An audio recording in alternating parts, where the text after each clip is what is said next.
My name is Ibrihim Goodman. I'm a business administration major.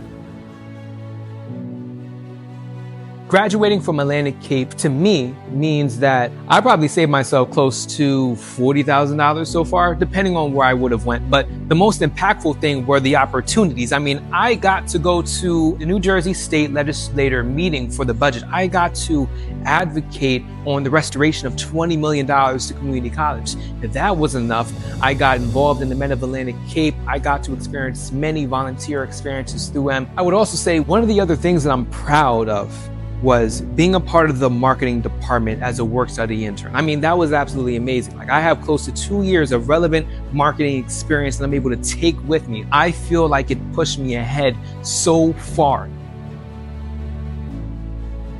My advice to students is get involved. Definitely get involved. Whether that's academic advising, whether that's getting involved in the clubs. Clubs host amazing opportunities, amazing things that you can put on your resume. It's important that you just take that, because here at Atlantic Cape, you will get as much as you invest in it. So take advantage of that, get involved, and start investing.